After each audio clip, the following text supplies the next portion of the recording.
Alrighty guys, so how to connect two lithium batteries safely in parallel. So here I have two 12-volt batteries. They are lithium, and they're terrible drawings on a piece of paper, but let's pretend they are. And our traditional way, which we maybe would have done with lead acid, is connect the two positives, the two negatives, and take our draw off there. Now the drawback of this, there's a lot of them, but one of the main drawbacks is that your load is going to favor this battery and less that battery, so you're going to have an uneven pull on both batteries. So we have another solution, and that is to crosswire. So a lot of guys are going to obviously tell you, yes, crosswire, and this is a good budget-friendly way of joining two batteries in parallel. So here you have your positive and then your draw off there, and you have your negatives and you draw off that side. And so you're pulling the load evenly. Now this works if you have these two jumpers are exactly the same length, same cabling, same resistance, same, everything is exactly the same pressure on lugs. This will work. And it is a budget way to do it, but both of these have got some serious disadvantages. And because the title of the video is how to safely join two batteries in lithium batteries in parallel, our first obvious safety problem is going to be there's a lot of terminals on there and a lot of terminals on there, because you not only have two terminals from each cable, you also have your solar charge controller, your shore power, your load, your 12-volt load, and maybe you're pulling an inverter. So you're going to have 6 terminals there, and this is a moving environment. So that isn't going to work for you.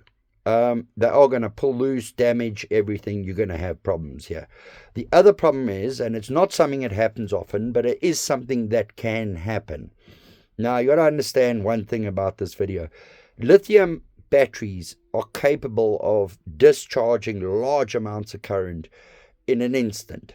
So if you have a failed cell in one of these batteries, a lithium battery is also a path of low resistance. So this one will be able to put hundreds, if not thousands of amps instantly into that one. You're going to end up with a thermal runaway. You're going to end up with a fire. Yes, your BMS can kick in, but it's going to kick in and out. None of this is healthy, right? So you're still going to have those two problems, terminals and protecting the batteries from each other. So there's a simple solution. Well, simple, maybe not, and cheap, most definitely not. Solution is to join them, as I have done here. Let me just fire up these phones. They are in parallel, and we're going to use bus bars to join them. And then on the positive, each one is fused. Now, this only works if your negatives are exactly the same length, same batch, same terminals, everything as close as possible to each other, and your positives are the same. So that's what you need to do. You need to have an equal resistance in both cables going to the batteries off the bus bars. Another thing to remember is that your bus bars are stainless steel, and they don't conduct very well. So both batteries, take them off the same terminal and don't put a washer in between them. You must have the terminals solidly on each other. Now, what I like about this is you can add now as many as you want on either side, and it is in a lot safer manner. Now, you might say, yeah, but okay, now you got 3 cables on here because I'm going to take the inverter off here. It's a higher power draw when the inverter arrives. True, but this you can torque. So get yourself a little torque wrench. That you're going to torque up to 9 Newton meters, 10 max. This you can do 15. I would rather strip one of these, because when they work loose, you can tighten them. Then strip one of those. That's the first thing. And then just for intersect, depending what fasteners you've got. These are 4 to 5 Newton meters, these little M5s in here. So that's what we've got. Now, you've got your cabling, you've got your fuses in place. So our 2 negatives come off the back in individual cables, and they join up here. Our 2 positives are coming off, and each one is protected with a 150 amp fuse to match the wire and the BMS. So the BMS can put out 150 amps max, and that is taking, we've got 150 amp fuses in here, same cabling, same batch, same length, same terminals from the same supplier, everything the same. So they are going to protect, if one of these fails, the other one's fuse is going to go. All that fuse is going to go. They protect it against each other. So we are doing this in as safe a manner as possible. So before I connect these, I'm going to have all the loads off. Everything is off. My 12 volt coming out is isolated there. And then I'm going to charge each one up to storage with the same charger. So 100% full, and it's going to charge them the same. So you have the same voltage, because remember, if they try to equalize, it's not like a lead acid battery that you can just go and, connect one to the other. You can't do that with lithium, because they're going to instantly try and equalize. Then you leave them to rest for a little bit, get rid of all the surface voltage or everything there. And we've got our negatives connected. We've got our positives connected. Our positives are disconnected here. And the reason for that is now they've sat for a bit. I've got 2 different phones logged into each.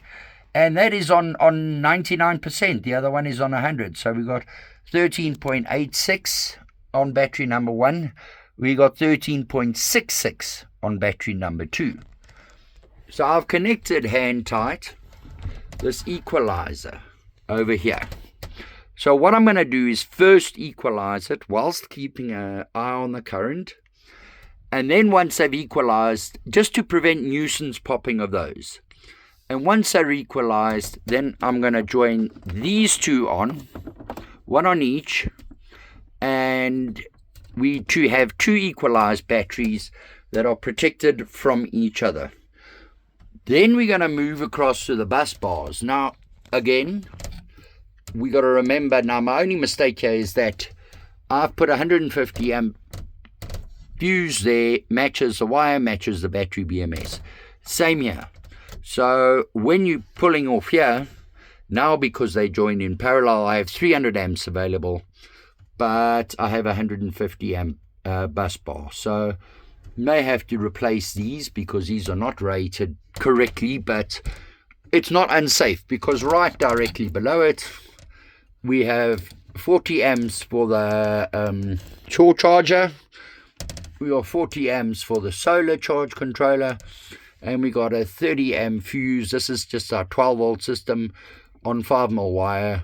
That so the wire is protected. All of these cabling coming out of here are protected with fuses. So the likelihood of drawing, we're only putting in an 800 watt inverter here, so we're not going to be pulling 300 amps, and anything in excess of that will be blowing the fuse going to the inverter, which will be 150 amps, or any of these other fuses. So we are still pretty safe with the 150 amp bus bars, and this setup is going to draw pretty evenly off both batteries.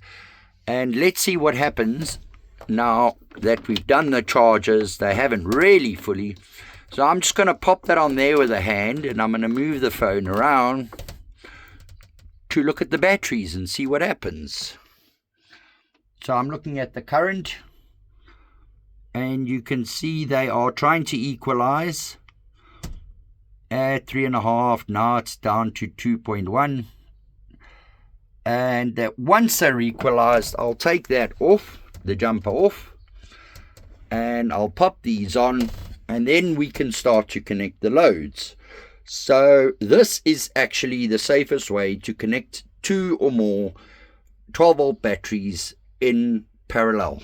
Everything fused, fuses everywhere, and that's going to keep you pretty safe. Now, is this overkill? Yes. What are your chances of getting a short circuit on a cell? Very low. But this is the safest way, because at the end of the day, you're moving in, you're living in a little tinderbox that's moving. All these terminals can come loose. These wires can come off. Anything can happen, and you do not want it to be catastrophic. All you want is for a fuse to go, and you can come back and look and see what exactly happened, and job done. You're safe, your caravan's safe, and your equipment is safe. So the safest way to connect 2 or more lithium batteries in parallel. Just to recap, remember, they're path of very low resistance, so they can easily dump current across to another one. Everything fuses match the BMS, matches the wire, because the fuses are there to protect the wire. Your load's coming out here, or your charge or anything, you've got your fuses here that match the wire, that match the equipment, and you are good to go. So guys, I hope this video helped. If it did help, please like, subscribe, leave us a comment, and enjoy.